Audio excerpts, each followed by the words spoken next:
Bonjour à tous, j'espère que vous allez bien. Allez, on se retrouve aujourd'hui pour une recette de soupe de potimarron aux 4 épices. J'ai eu un potimarron dans un panier Too Good To Go.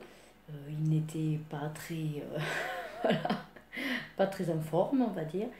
Mais j'ai quand même plus ou moins ma quantité nécessaire pour faire cette soupe de potimarron. Ça va faire du bien, j'en ai jamais faite, donc j'espère que les filles l'aimeront. Allez, c'est parti, je vous installe. Allez, comme vous pouvez le voir, soupe de potimarron aux épices. Allez, on va commencer par le beurre.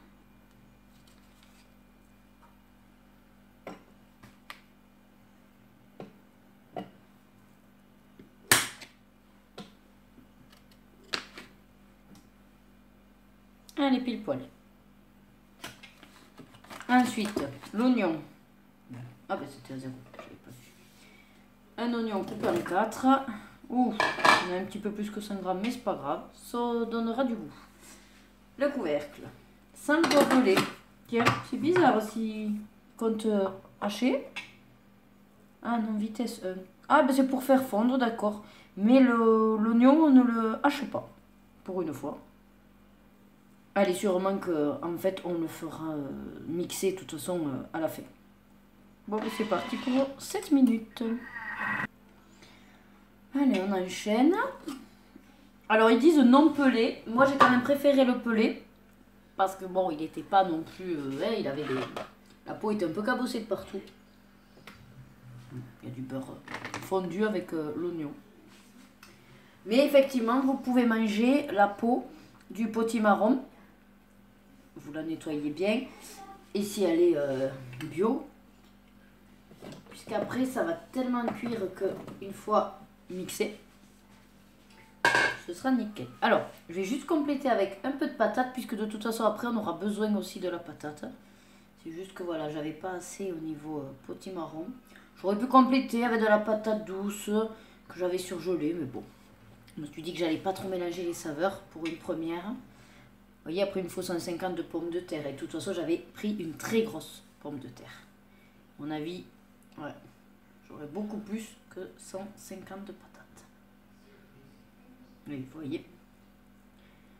Donc, je vais rajouter, mais ça va faire un sacré complément. Ouais, c'est pas grave, ça fera un velouté un petit peu plus compact. Ah oui, j'ai un sacré complément de patates. Bon, on mettra peut-être un petit peu plus d'eau et de liquide. Hein. Donc justement, en parlant de l'eau, allez, on va en mettre. Et comme je vous dis, on va sûrement en mettre un petit peu plus.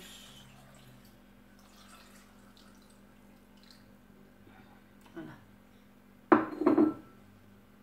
C'est juste que ce sera un peu plus dilué. Ah, et puis en plus, il fallait 200 de lait. Ben allez, hop, on y va. Alors comme à mon habitude, hein, vous voyez, je fais un peu freestyle. Voilà. Je tente et puis... De toute façon, c'est de la soupe, donc j'ai envie de vous dire, hein, liquide pour liquide, on sera au top. Les pincées donc du 4 épices. Je vais pas mettre beaucoup parce que je suis pas non plus une méga fan de ces 4 épices. Je les aime bien dans le pain d'épices à Noël, mais c'est tout. Alors du sel. Pareil, je vais pas non plus en mettre à foison parce que on en rajoutera si besoin. Insérer le couvercle et remplacer... Alors, là franchement c'est du grand n'importe quoi, parce qu'en temps normal, il nous faut mettre soit le panier cuisson, et sinon moi j'utilise, comme d'habitude, ceci qui est bien pratique. Je vais mettre donc en cuisson. Je remplace, comme il disait, par ceci sur le couvercle. Et on est bon. C'est parti pour 20 minutes.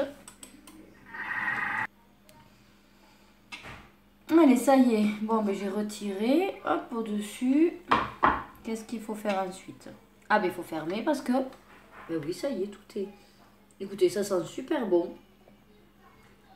Ça a l'air d'avoir bien cuit. Alors après, on va voir en mixant si on obtient le rendu d'une soupe d'un velouté ou de smoothie. Allez, c'est parti pour 30 secondes. On mixe tout ça. Et ben voilà. Alors, parsemé de 2 cuillères à soupe d'oignons frits et poivrés dans l'assiette. Alors, moi, j'aurais pas d'oignons frits. Par contre, on a, vous savez, les petits Doritos là qu'on achète à Action. Voilà, ben on met ça dans la soupe et ça fait équivalent. Ça donne un petit peu de peps en plus. Donc, c'est très bien. Bon, ben moi, je vais goûter pour voir si ça manque un peu de sel. Et de toute façon, chacun se le mettra si jamais je vous montre le rendu. Voilà, une belle soupe de potimarron. On va se régaler.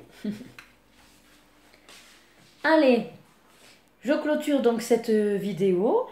J'espère encore une fois que cette recette vous aura mis l'eau à la bouche, vous donnera envie de la tester. N'hésitez pas, même dans une casserole. Il y en a certains qui m'ont dit, mais moi j'ai pas de Thermomix. Mais ce n'est pas grave, tout ce que je fais dans le Thermomix, vous pouvez le faire dans une simple cocotte, casserole.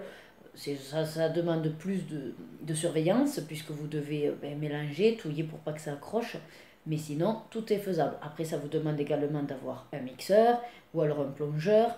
Quelque chose qui vous permette de mixer finalement tous les aliments qui sont cuits pour faire une soupe. Voilà. En tout cas, n'hésitez pas, tenez-moi au courant de si vous les testez, si vous avez fait des variantes, ce qui a raté, ce qui a réussi. Tout ce que vous avez envie de me partager, n'hésitez pas, c'est fait pour ça. Et si vous voulez également partager cette vidéo pour me permettre de toucher beaucoup plus de personnes qui seraient intéressées aussi par mes recettes cuisine, allez-y à cœur joie. Allez, comme d'habitude, prenez soin de vous, prenez du plaisir dans tout ce que vous faites et à très vite dans des prochaines vidéos. Bye bye et bon appétit bien sûr.